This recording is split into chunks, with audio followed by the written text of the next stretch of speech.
of Representative of the Republic of Indonesia, to the Honorable Indonesia's Minister of Defense, and to our three respectable panelists. Thank you for your attendance for today's discussion on Indonesia's foreign policy. We are gathered today to discuss the foreign policy that will be taken by Indonesia to face the serious threat that we are facing, which is the South China issue. Before entering the discussion session, allow me to introduce myself.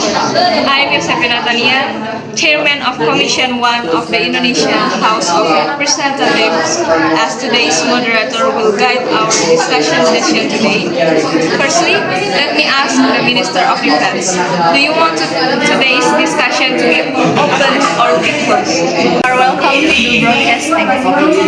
Okay, without wasting any more time, let us start with an introduction first. Please, to the panelists, you are welcome to introduce yourself. Thank you. My name is Reza. Speaking, I'm the leader of SCS as Research Person 1. Thank you, Zulfikar Podomi speaking. I'm representing the host of Representative Commission 1 as Research Person 2. Ghafira Nabila is speaking. I'm an international English expert. Alright, thank you. To open the floor for this discussion, I would like to invite participants to actively engage, ask questions, and to find your views. Let us together find the best solution for the common good. First of all, to the Indonesian Minister of Defense, you are welcome to speak. Thank you. Here, Regina Rivera is speaking. I am Indonesia's Minister of Defense and Security. Frankly, we know that South China Sea has become a battle of constitution of many parties, especially after China has one-sidedly claimed the 9 dust line in the South China Sea as a part of its sovereign territory. Regarding to the report that I received recently about the tension in the South China Sea that was triggered by a collision between the Philippines and China Sea, maybe it can be explained first by the TNI commander, who is in direct contact to the file. Is he allowed to speak this? Okay, TNI commander, you may speak. Thank you. Regarding the actual situation report on the front is right as what we already had from media that January 40 US Army are seen in South China Sea doing military exercise. I also will informing previous data that may help us to measure or cover what we know. China has 2 aircraft carrier, 15 submarine, 58 non-nuclear submarine, 40 destroyer ship, 41 freight ship, 72 freight ship, 9 amphibious vessel ship, and around 2,500 personnel. On the other side, we only have approximately a quarter of the China, as in Philippines exercise last year, as involving 33 warship, 430,000 soldiers, 39 marine combat vehicle, and dozens of aircraft. Various sea battle scenario were held, ranging from anti-submarine to scenario facing enemy warship. The South China Sea has become the center of contestation due to China military power and its ambition to control the region. That's all for my report. I return to my Mrs. Thank you, sir. Mrs. Regina, please continue. The situation that has been mentioned, I think there is a need for action from Indonesia. Indeed, we do not want to be involved in this conflict or even participate in this war. But we also cannot pretend not to see that there are part of Indonesian sovereign territory that are graced by China claims in the 9 dust line. We do not participate in operation to block this giant. One day it could be our territory disturbed by them. From the representative, the House of Representative Commission, are there any view that you would like to share before we discuss solutions? Thank you. Looking at the data presented by panelist 1 and the previous Minister of Defense, I would like to provide the views of the RI Commission 1, which we think is important to overcome this problem. First, Chinese defense equipment is very large compared to the accumulation of defense equipment from ASEAN countries involved in this area, in which case we will experience defense war breaks out. If you policy will lead cooperation with US, I can fully agree because we want for Indonesia to be neutral and not take any side in the conflict. However, on the other hand, Indonesia also cannot ally with the Philippines because the Philippines is in collaboration with the US.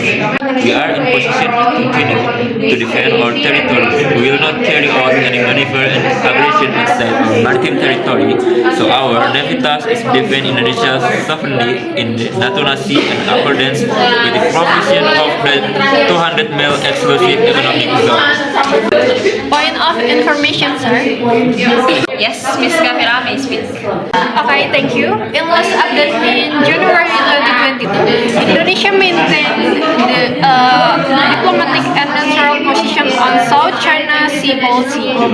Indonesia has consistently been committed to peaceful settlement of dispute, abide by international law, and cooperation in frameworks such as ASEAN.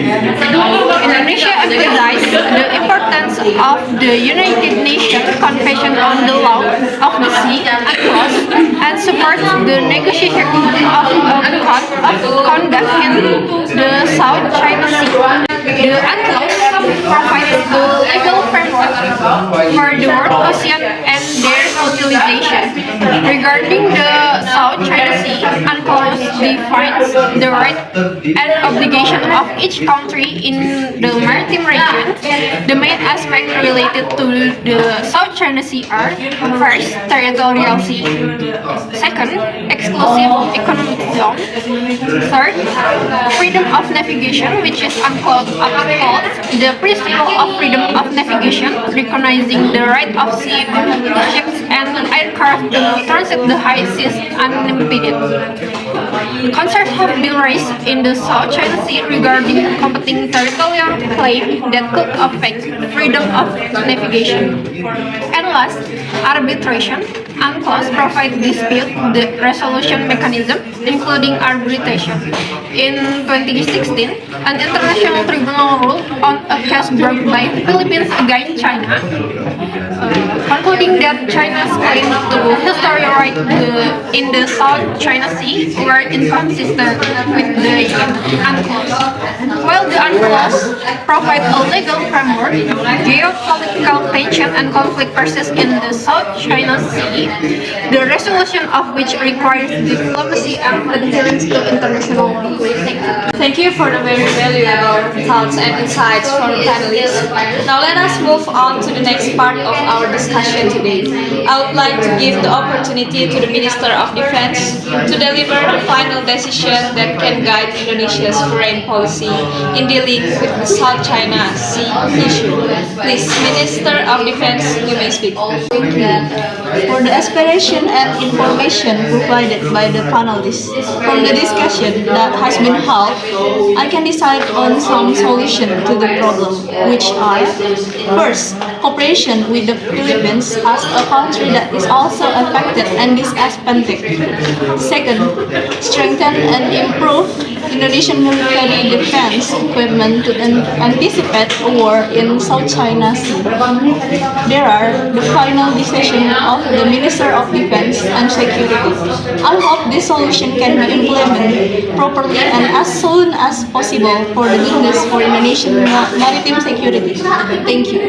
Thank you to all participants who have been actively involved in the discussion of our foreign policy on the South China Sea issue. Therefore, I would like to conclude this discussion. First, building cooperation with the Philippines as a country that is similarly disadvantaged by China's action. And second is strengthening and improving Indonesia's military equipment to anticipate a war in the South China Sea. Do you ladies and gentlemen agree? Yes, I agree. Yes, agree. Yes, I agree. Yes, I also agree. Okay. Thank you for your responses. I would like to declare that all parties are agreed with the final solution that the Minister of Defense has suggested. With regional cooperation, wise diplomacy, and peaceful conflict resolution, Indonesia can achieve stability and security. I am the moderator of today's discussion on Indonesia's foreign policy. Hereby declare the discussion is closed. Thank you.